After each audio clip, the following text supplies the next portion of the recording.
Donc le Seigneur nous a mis à cœur aujourd'hui de partager sur un sujet. On en a discuté hier à l'étude biblique. Jésus-Christ, notre ville de refuge. Amen. Amen. Donc Jésus-Christ comme notre ville de refuge. Donc là où nous allons nous réfugier. Et le concept, en fait, nous l'avons pris dans le texte de Josué. Josué chapitre 20, à partir du verset 1 jusqu'au verset 6. Donc Josué 1, verset 1 à 6. Si quelqu'un a trouvé, s'il peut le lire pour nous.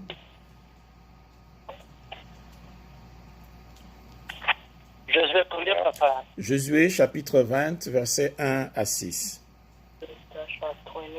La Bible dit, l'Éternel parla à Josué et dit, parle aux enfants d'Israël et dit, établissez-vous comme je vous l'ai ordonné par Moïse, des villes de refuge, où pourra s'enfuir les meurtriers qui aura tué quelqu'un involontairement, sans intention.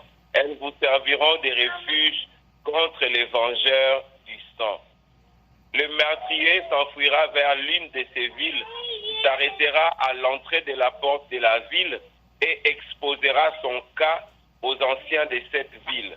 Ils le recueilleront auprès d'eux dans la ville et lui donneront une demeure afin qu'il habite avec eux.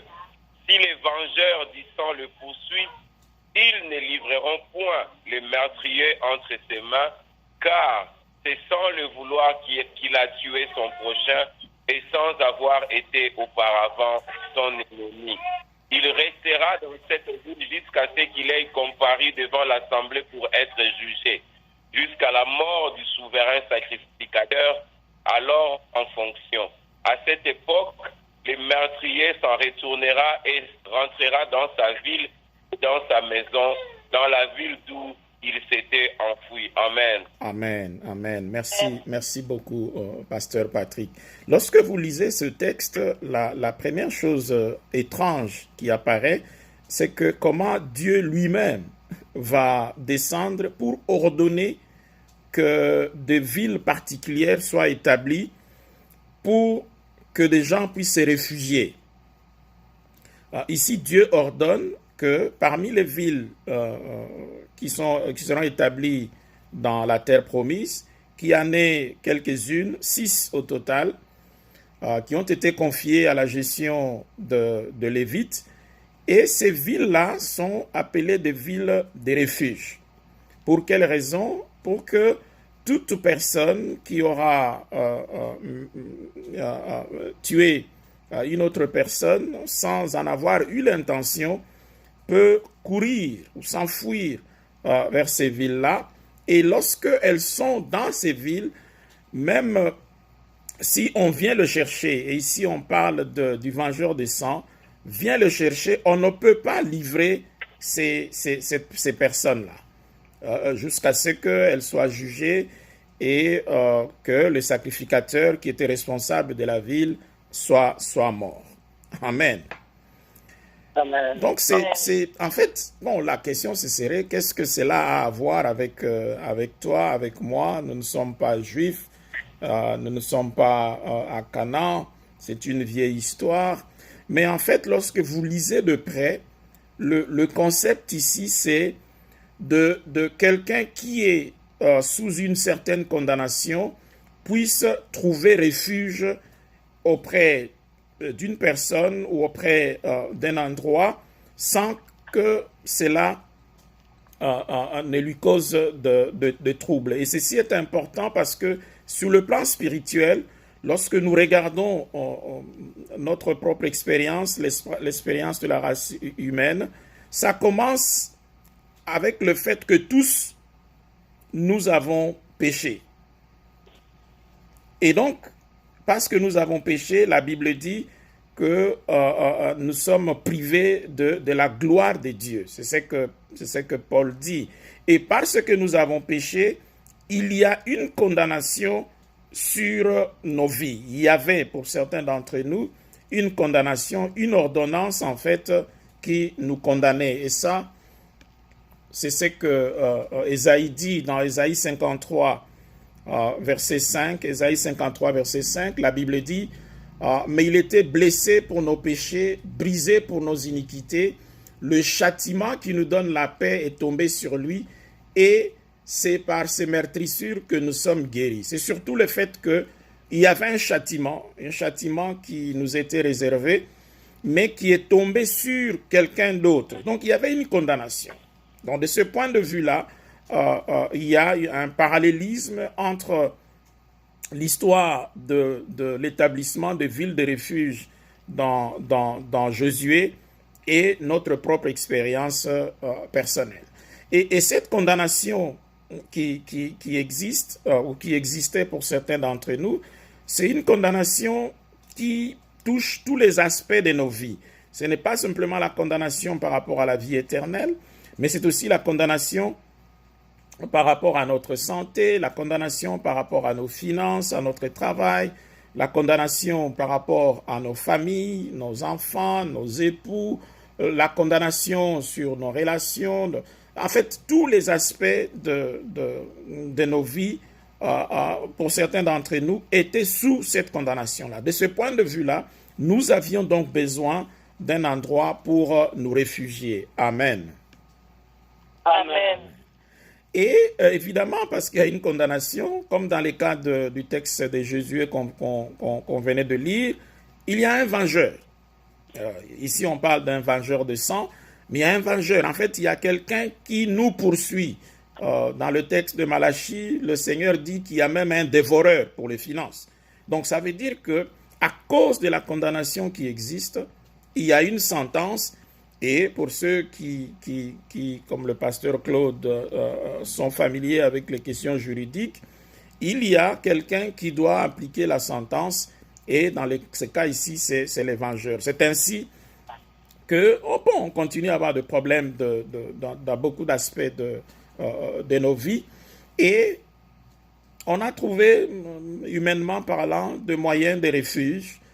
Il y en a qui ont essayé de se réfugier dans l'alcool, de se réfugier dans le sexe, dans les affaires, dans l'occultisme. Même, il y en a qui ont cru qu'en ayant beaucoup plus d'argent, on peut fuir, on peut se réfugier par rapport aux vengeurs. Malheureusement, pour nous, les vengeurs nous arrivent toujours à nous trouver. Pour quelle raison? Parce qu'aucune de ces choses n'a reçu l'ordre du Créateur de nous cacher contre les vengeurs. Ça, c'est extrêmement important. L'argent n'a pas reçu l'ordre du Créateur de te protéger contre la sentence. Le travail n'a pas reçu cet ordre. Les relations n'ont pas reçu cet ordre.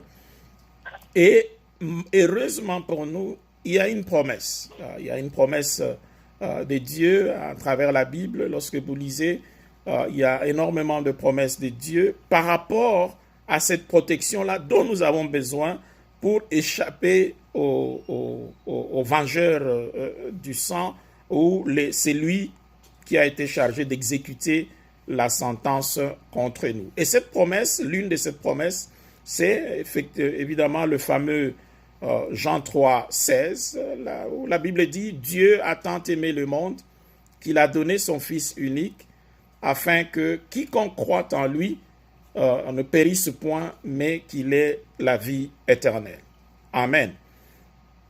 Donc nous avons déjà là une indication claire de Jésus-Christ comme une ville de refuge pour nous.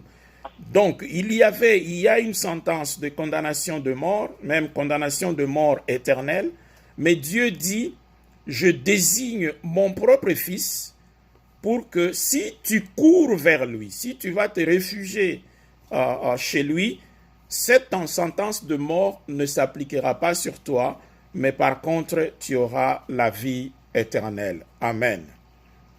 Amen. Au cas où tu ne serais pas encore convaincu, laisse-moi peut-être partager ce que j'appelle le profil d'une bonne ville de refuge ou le profil d'un bon endroit de refuge.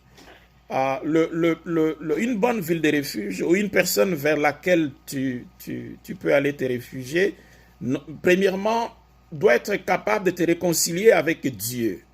Amen.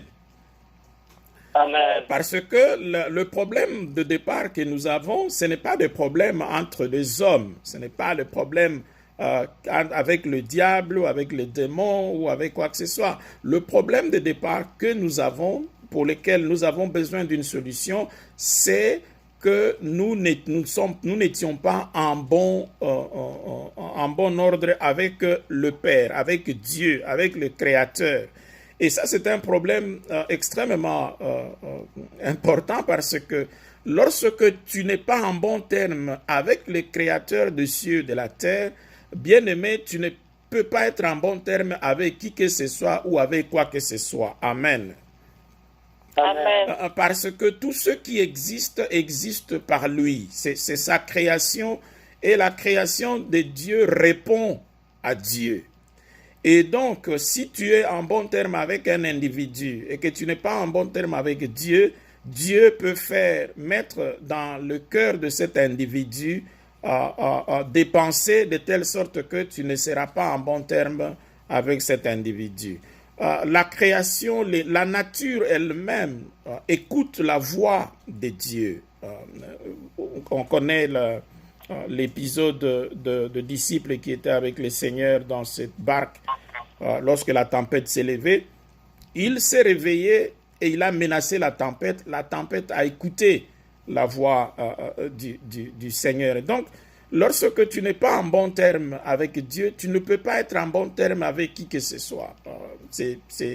Et si on peut demander au frère Jonas, il peut nous raconter son histoire. Il a cru qu'il ne pouvait fuir loin de Dieu, mais la nature a dû le ramener auprès de son Créateur. Donc, le premier élément d'une bonne ville de refuge ou d'une personne qui peut nous sécuriser en d'autres termes, c'est que cette personne doit être en mesure de nous réconcilier avec le Père. Et dans Colossiens chapitre 1, verset 21, c'est Paul qui parle, Colossiens chapitre 1, verset 21, la Bible dit « Et vous, qui étiez autrefois étrangers et ennemis par vos pensées et par vos mauvaises œuvres, il vous a maintenant réconciliés par sa mort dans le corps de sa chair. » Amen. Amen. Donc ici, il y a déjà une preuve que Jésus-Christ nous a réconciliés avec le Père. Et dans Actes 4, 12, les apôtres déclarent « Il n'y a de salut en aucun autre, car il n'y a sous le ciel aucun autre nom qui ait été donné parmi les hommes par lesquels nous devions être sauvés. » Alléluia. Amen. Donc, il n'y a pas un autre nom, ni dans les cieux, ni sur la terre, ni sous la terre, par lequel nous sommes sauvés, si ce n'est le nom de Jésus-Christ. Et vous vous rappelez de l'apôtre Jean à Patmos, qui, lorsque on a amené le livre qu'il fallait briser les sceaux, on a regardé dans les cieux, sur la terre, sous la terre, il n'y avait personne qui était digne. Il s'est mis à pleurer parce qu'il a compris la difficulté qui s'est trouvée si on n'avait personne pour ouvrir le livre et d'en briser les sceaux. Il n'y avait que Jésus-Christ qui était qualifié pour cela. Amen. Donc ça, c'est le premier point. Il faut que cette ville de refuge où la personne vers laquelle nous allons nous réfugier soit capable de nous réconcilier d'abord avec le Père. Le deuxième élément important, il faut que cette personne ou cette ville soit capable d'annuler l'acte qui nous condamnait. Amen. Amen. Parce que comme on a vu, il y a un acte qui nous condamnait. Il y a un acte, il y avait une sentence parce que nous avions péché, il y avait une sentence contre nous. Et toujours dans le livre des Colossiens, ici chapitre 2, versets 14 à 15, la Bible dit « Il a effacé l'acte dont les ordonnances nous condamnaient et qui subsistait contre nous. Et il a éliminé en le clouant à la croix. Il a dépouillé les dominations et les autorités et les a livrées publiquement en spectacle en triomphant d'elles par la croix. » Amen. Amen. La semaine passée ou le dimanche passé, on a célébré la résurrection. Donc, l'une de réalisation ou l'un des bénéfices de la résurrection, c'est justement le fait que par sa mort et sa résurrection, Jésus-Christ a effacé l'acte dont les ordonnances nous condamnaient. Et ça, c'est extrêmement important. Donc, ça veut dire que s'il y a une condamnation,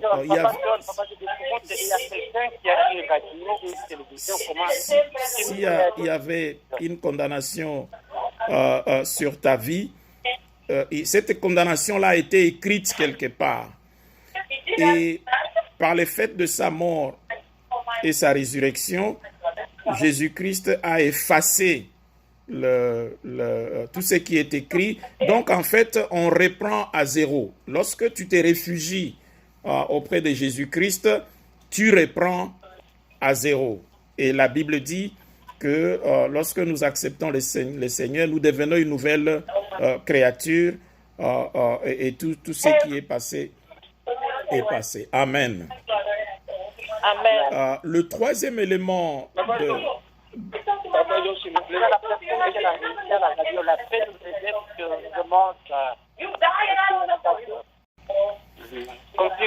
Oui, et donc le troisième élément, c'est que cette personne ou cette ville de refuge soit capable d'annuler toutes les condamnations sur ta vie. Et ça, nous retrouvons dans Romains 8. Romains chapitre 8, le tout premier verset qui dit « Il n'y a donc maintenant aucune condamnation pour ceux qui sont en Jésus-Christ. » Et donc, vous vous rappelez de lorsque le Seigneur a demandé que les vues de refuge soient établies. Donc, dès que vous entrez dans cette vue de refuge, toute condamnation s'arrête jusqu'à ce que vous passiez en jugement.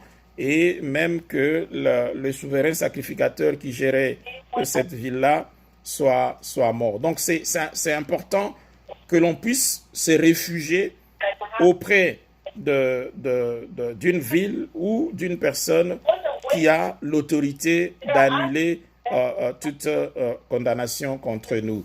Le quatrième élément, tout aussi important, c'est qu'il faut qu'il y ait un souverain sacrificateur pour toujours. Que la personne vers qui nous allons nous réfugier soit souverain sacrificateur pour toujours. Pourquoi c'est important? Vous vous rappelez dans le texte que le pasteur Patrick a lu de Josué, il est écrit que la personne qui se réfugie dans cette ville de refuge peut rester là-bas jusqu'à ce que le souverain sacrificateur meure.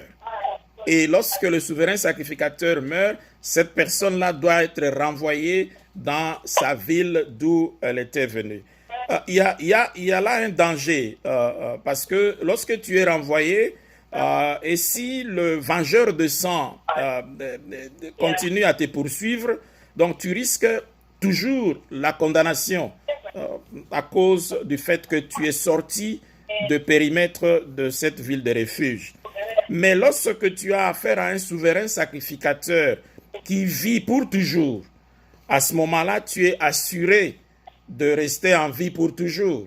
Et c'est ce que nous avons lu dans Jean 3, 16, où nous avons la vie éternelle. Pourquoi? Parce que c'est lui vers qui nous nous réfugions a la vie éternellement. Amen.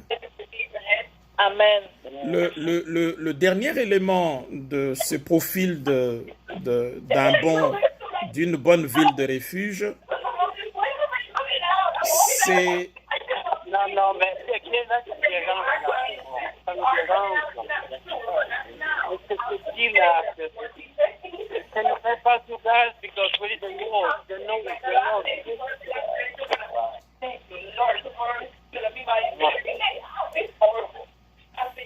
C'est papa qui définit, papa. Le dernier élément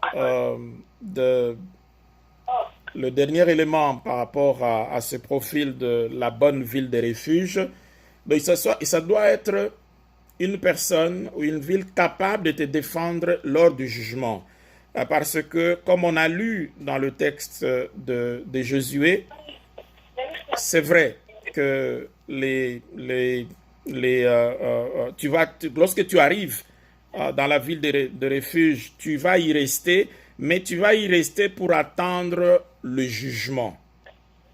Donc, c'est important de savoir. Donc, même si on ne t'exécute pas encore, tu dois quand même passer par les jugements. Donc, il est important que là où tu vas aller te réfugier, lorsque le jugement arrivera, que cette personne, que cette ville soit capable de te défendre lors du jugement. Et ici, la Bible dit dans Romains 8, 33 à 34, la Bible dit « Qui accusera les élus de Dieu? C'est Dieu qui justifie. Qui les condamnera? Christ est mort, bien plus. Il est ressuscité, il est à la droite de Dieu et il intercède pour nous. » Amen. Amen. Donc ça, c'est extrêmement important que Christ intercède pour non simplement, parce que c'est lui qui va juger, c'est Dieu. Et Christ est assis à la droite de Dieu. Il est fils de Dieu. Il intercède pour nous. Donc, lorsque nous allons nous réfugier auprès du Seigneur, de Jésus-Christ, nous avons ces bénéfices-là, de fait qu'il est assis. D'abord, il est vivant. Il est assis à la droite du juge, qui se trouve être son Père, mais bien plus, il est notre avocat parce qu'il intercède pour nous. Amen. Donc, ce sont là les 5 éléments importants pour déterminer si la personne vers qui tu te réfugies, si la ville où tu vas te cacher est capable de te protéger contre les vengeurs qui continuellement est sur nos trousses, tout simplement parce que nous avons commis des choses qui n'ont pas glorifié le Seigneur. Alléluia. Amen. Et donc, pour terminer, cette exhortation s'adresse à 3 groupes de personnes. Le premier groupe, c'est le groupe de ceux qui n'ont jamais considéré Jésus-Christ comme un refuge. Pour ceux-là, la chose est simple. Les temps sont difficiles. Il faut simplement faire la prière d'acceptation de Jésus-Christ. Et c'est une prière qui est très simple. Seigneur Jésus, j'ai péché contre toi. Je te demande pardon. Je sais que tu es mort pour mes péchés. Je prends la décision de me détourner de mes péchés et je t'invite à prendre le contrôle de ma vie. Je veux de tout mon cœur que tu deviennes mon Seigneur et Sauveur. Amen. Amen. C'est aussi simple que ça. Et la Bible dit qu'il se tient à la porte de ton cœur et il frappe. Avec cette prière-là, tu ouvriras la porte et il viendra et il va devenir ton refuge, il va devenir ta ville de refuge. Ça, c'est le premier groupe. Le deuxième groupe, ce sont les frères et sœurs qui étaient dans la ville de refuge, étaient dans le Seigneur, mais pour une raison ou une autre, ont décidé de sortir de la ville. Bien-aimé, si tu m'entends maintenant, où que tu sois, il n'est pas bon pour le moment d'être en dehors de la ville de refuge. Il faut rentrer dans la ville parce que c'est dans l'enceinte de cette ville de refuge que se trouve ta sécurité.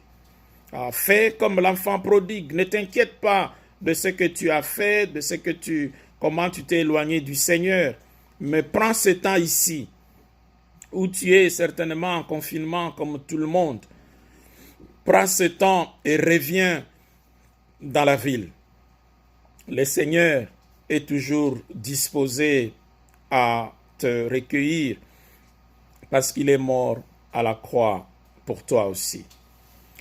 Le troisième groupe, c'est le groupe de ceux qui sont maintenant dans la ville de refuge.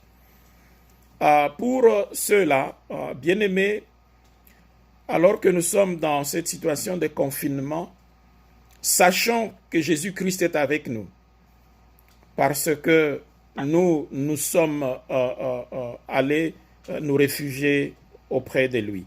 Mais parce qu'il est avec nous, nous avons la garantie, comme on l'a partagé à plusieurs reprises, nous devons avoir la paix de Jésus-Christ. Nous devons avoir la joie de Jésus-Christ.